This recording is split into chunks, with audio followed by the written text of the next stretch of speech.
Hi, wrestling fans. Thanks for clicking today's Dreaded Heroes report. I hope everybody had a safe Christmas, a great Christmas. Hope you got too much.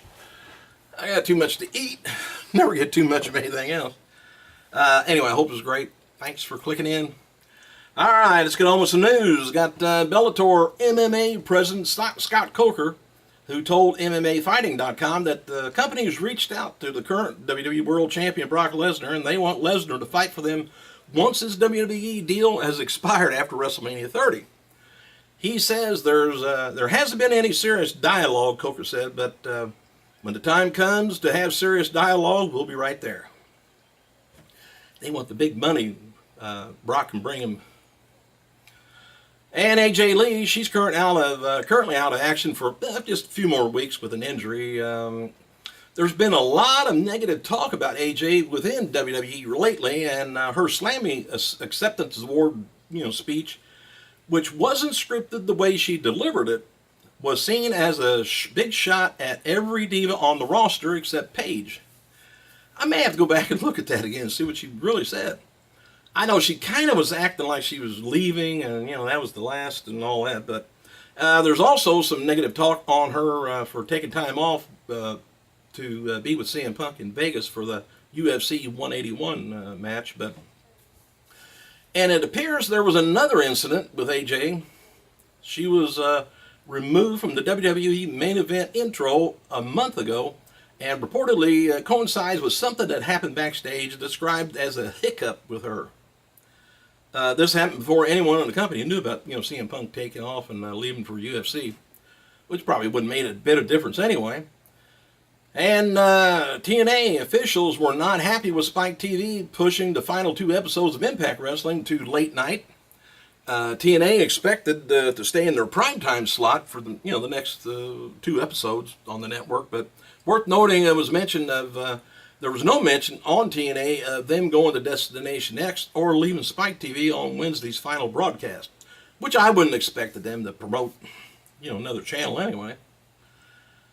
WWE's website, it would have been nice, but anyway, WWE's website has a new poll up asking fans what was their favorite return of 2014. Was it Sheamus, AJ Lee, The Rock, Batista, Van Dam, Undertaker, Hogan, Chris Jericho, Ultimate Warrior, and about 9,000 votes. And it's kind of close. Ultimate Warrior is in the lead with 24%. The next closest is The Rock with 23%, and then Undertaker with 16%.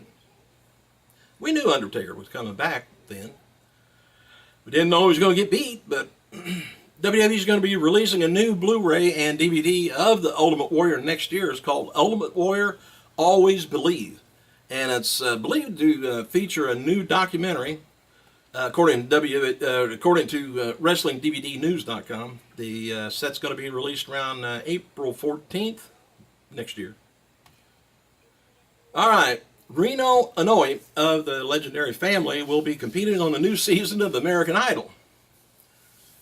Reno, I would think, is a male. Anyway, yeah, it says he is the great nephew of WWE legend Alpha and Sika, and a cousin of Samu, Alpha Jr., and Roman Reigns. Anyway, Reno's been singing for years, I guess, and very involved in the Samoan church in San Francisco. We'll see how he does. We kind of already know what he's going to look like. They all are kind of sort of built the same. All right, TMZ News, that's in everybody's business, has got an article up on Sheamus. They've been in his business because he was purchasing a DeLorean inspired by Back to the Future. Sheamus bought the car for $55,000 last weekend from Just Toys Classics in Orlando.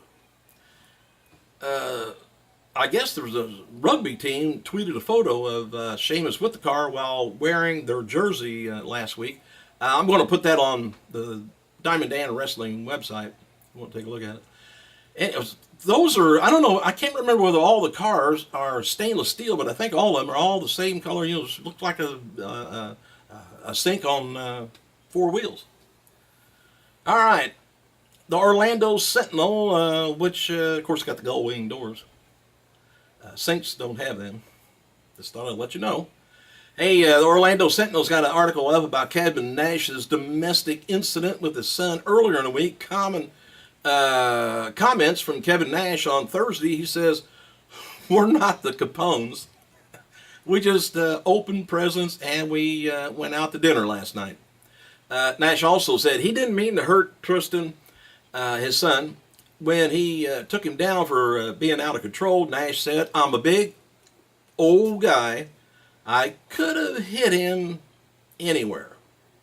He's saying he didn't, I guess. Looked like Nash might have got hit, unless when he went down, he had his face up against the wall somewhere.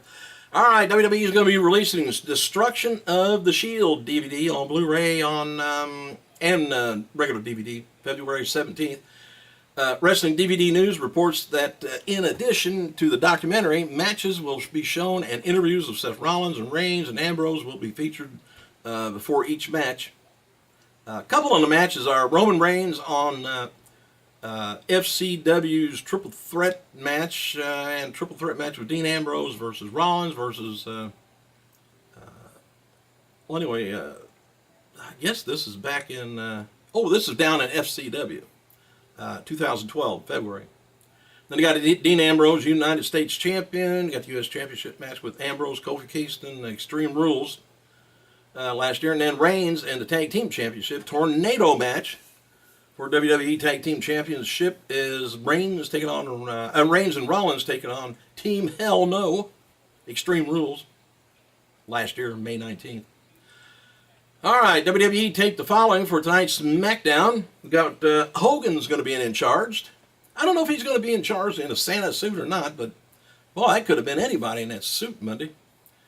Kane and Ryback versus Ryback, and Naomi versus Alicia Fox, R-Truth taking on Adam Rose. Dean Ambrose versus Rusev for the title too, and that could be an interesting match, you know. And The Miz taking on Jimmy Uso. I would say it's going to be a disqualification for Ambrose and Rusev. I haven't seen it yet, but Dolph Ziggler and Reigns taking on Big Show and Seth Rollins. Former WWE star Dennis Knight, or the nude or naked Midian, whatever he was. Well, he was the country guy too. No, I forgot. Anyway, 46 years old today. And the episode of WWE Rivalries with Edge and Christian versus the Hardys is going to be airing after Raw this coming Monday on the WWE Network. And it will replay on Tuesday night. So might want to make a note of it. Should be good. Thanks for clicking, you guys. I gotta go.